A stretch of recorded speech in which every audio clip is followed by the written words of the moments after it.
and showed the similarities of it in Hindu scriptures. Is there any mention of the pillars of Islam in Hinduism? This was a question that I've mentioned about pillars of Iman in my talk and compared with similarities in the Hindu scripture. Are there any similarities between pillars of Islam and the Hindu scriptures? Yes, sister.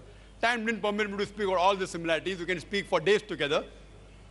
As far as the pillars of Islam are concerned, it's mentioned in Sahih Bukhari, volume number 1, in the book of Iman, hadith number 8, the beloved Prophet Muhammad Sallallahu Alaihi Wasallam said that Islam is based on 5 principles, on 5 pillars. The first is affirming La ilaha illallah Muhammad Rasulullah. There is no God but Allah and Prophet Muhammad, peace be upon him, the messenger of Allah.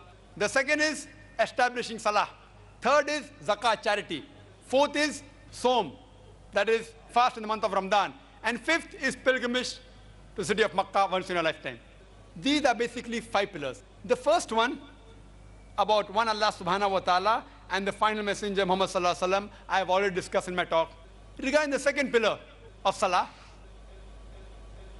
the main portion of salah in Islam is sujood, that's prostration. Allah says in the Quran in Surah Al-Imran chapter number 3 verse number 43, Ya Maryam muqnuti li rabbiki wasjudi, that O Mary, worship thy Lord devotedly and bow down with those who bow down. Allah says in the Quran in Surah Hajj chapter number 22 verse number 77, Ya ayyuhalladhina amanu, O you believe, bow down and prostrate yourself and prostrate with those who prostrate. So the major part is prostration. In Hinduism, there are various types of worship. One of the types of worship is called as Sashtang. Sashtang means from sa, meaning with, art meaning 8, ang means part of body. So Sashtang means 8 parts of the body. That means when you worship, you should touch 8 parts of the body.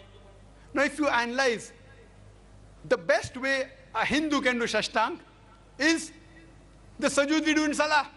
The 8 parts of the body we touch is the forehead, is the nose, is the 2 hands, is the 2 knees, and the 2 feet. The third pillar of Islam is zakat. That's charity. 2.5% of excess wealth in charity every year. Charity is even prescribed in the Quran in Surah Al-Hashr, chapter 59, verse number 7. That charity has been prescribed so that the wealth does not circulate only amongst the rich.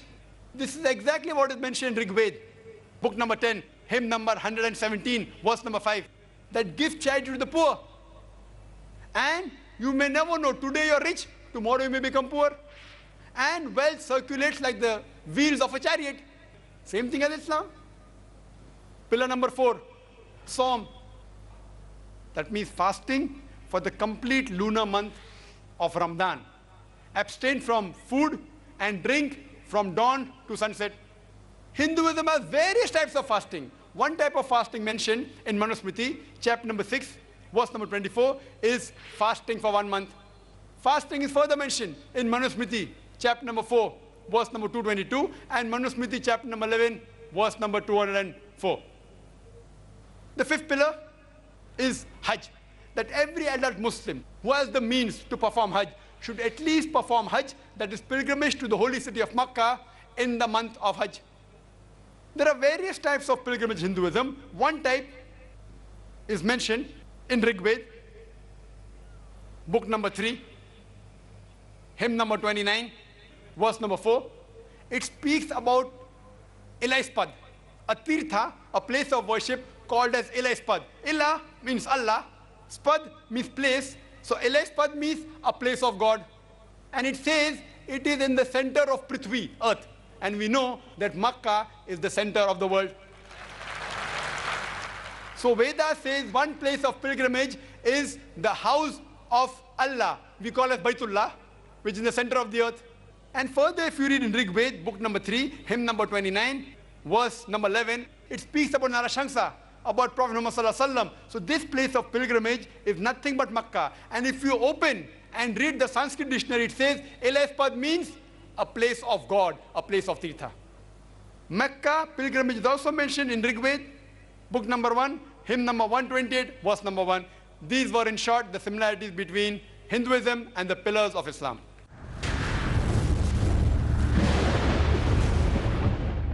مولاي صل وسلم دائما أبدا على حبيبك خير الخلق كلهم.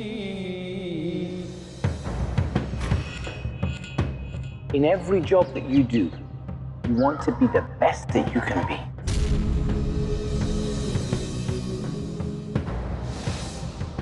To be the best that you can be, you have to follow the example of the best that ever were.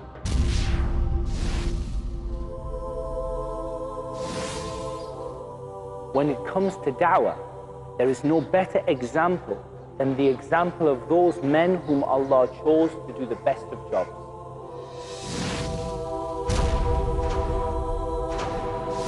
His noble prophets and messengers.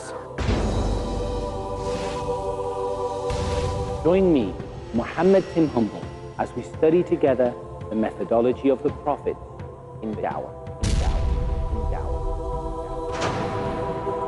Rush to adopt the matchless qualities that make the procedure of dawah extremely effective in the methodology of the prophets in dawah. Tonight at 11 p.m. and repeat telecast at 12 p.m. India on Peace TV. Who was the first prophet? Was a prophet the first one to read and write? Did God speak to a prophet? A prophet in a prison. A prophet who commanded the birds, insects, and animals? Want to know more? Join us for Stories of the Prophet. Stories of the Prophets, tomorrow at 7:30 p.m. and repeat telecast at 10:30 a.m. India on Peace TV. Unity is strength. Unity that Allah Jalla wa Ala wanted us to establish. Unity is success. Salat al-Jama'ah is a reflection of the unity. Hatham al-Haddad. If we are not united, we are going to be sinful. The bond of brotherhood. To learn the art of differing, we need to realize that being united is something wajib. Strive for unity to make a difference from others in The Art of Differing, next on Peace TV.